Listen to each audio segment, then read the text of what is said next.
Oke teman-teman, kembali lagi bersama saya. Salah mananya?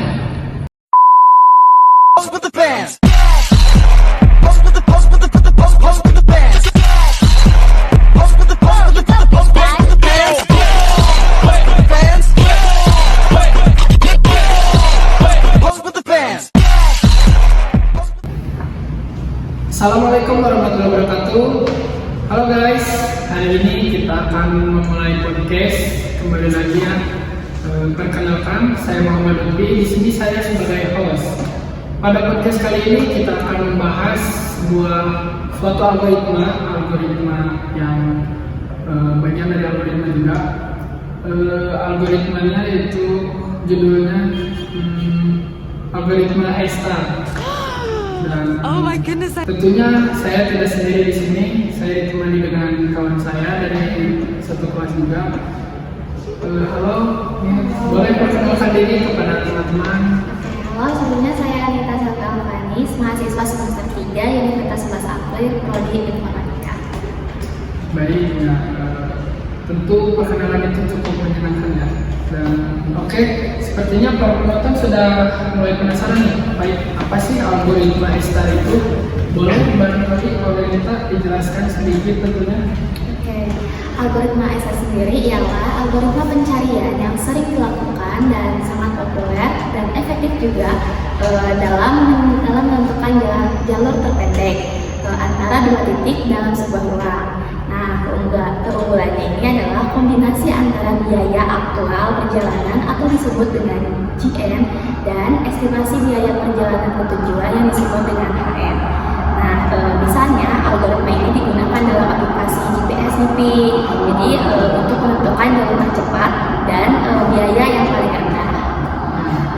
Oh, jadi algoritma ini seperti gabungan logika dan prediksi gitu ya? Nah, ya betul sekali. Jadi fungsi heuristik ini merupakan kunci prediksi dalam algoritma A-star. Nah, algoritma A-star ini memilih node yang memiliki jalur terpendek dan memiliki biaya yang paling rendah juga. Nah, ada beberapa konsep dalam algoritma A-star ini. Yang pertama ada inisialisasi, yaitu menetapkan titik awal, titik tujuan, lalu menghitung nilai heuristik. Lalu yang kedua, ekspansi node, yaitu mengekspansi node yang memiliki biaya pergerakan yang paling rendah. Lalu yang ketiga, pencarian jalur, yaitu memilih node dengan biaya total yang paling rendah.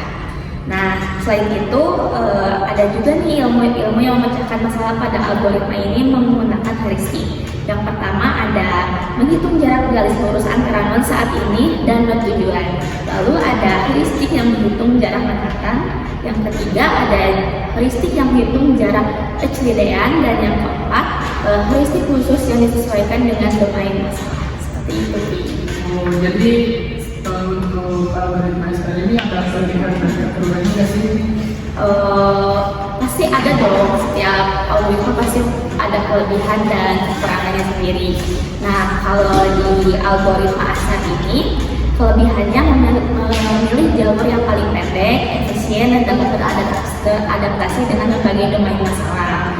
Nah, kalau dilihat dari kelemahannya nih, algoritma ini membutuhkan komputasi yang lebih kompleks gitu. Jadi butuh memori yang lebih banyak. Kalau implementasi algoritma ini bagaimana sih? Implementasinya bisa kasih contoh 4 ya. Jadi yang pertama ada inisialisasi, jadi menentukan seperti yang tadi aku jelaskan, menentukan titik awal dan titik tujuan. Lalu menyiapkan data yang terstruktur untuk menyimpan node. Lalu yang kedua ada evaluasi heuristik, menghitung nilai heuristik untuk setiap node berdasarkan jalur tujuan. Lalu yang ketiga ada pemilihan node, memilih node dengan biaya total paling kecil untuk diekspansi selanjutnya.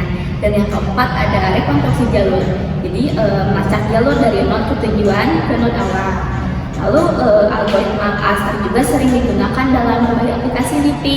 Contohnya dalam Maps. Kalau kita kan nyari jalur gitu, pasti nyarinya jalur yang paling pendek, terus biar biaya yang kita keluar itu rendah, kayak bensin yang itu kan biar lebih awet gitu, ya kayak gitu. Apa sih tantangan tersendiri pada algoritma ini?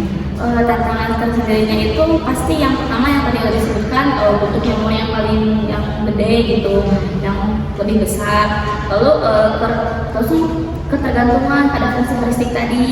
Lalu yang ketiga, waktu komputasi dan grafnya itu besar. Lalu keempat, lingkungan dinamisnya. Lalu yang kelima, skala pada penerapan real time-nya.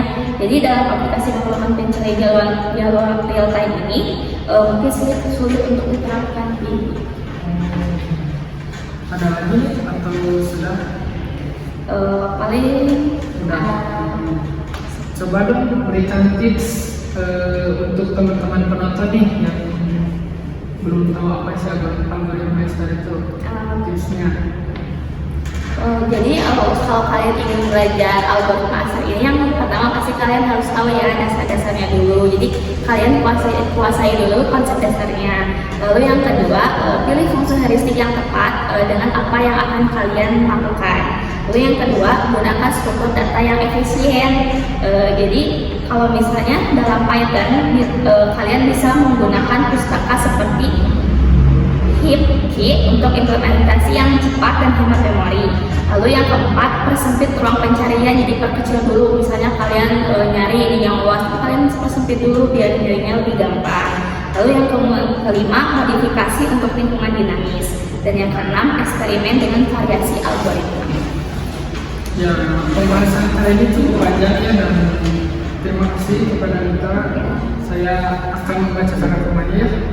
Mungkin maksud dari algoritma Star ini adalah algoritma pencarian yang sangat umum dan fleksibel, digunakan secara luas dalam berbagai aplikasi. Meskipun memiliki beberapa kelemahan, algoritma ini juga tetap menjadi salah satu algoritma pencarian terbaik untuk menemukan solusi yang paling optimal.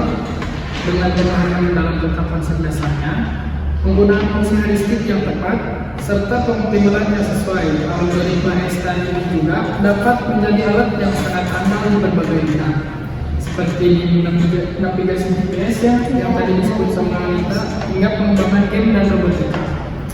Mungkin sekian pembahasan dari saya sebagai host dan juga Anita sebagai narasumber. Terima kasih pada kesempatan ini sudah datang. Dan bagi kalian yang masih penasaran dengan algoritma Star ini, kalian bisa search di ChatGPT atau apapun itu. Terima kasih sudah menonton. Wassalamualaikum warahmatullahi wabarakatuh.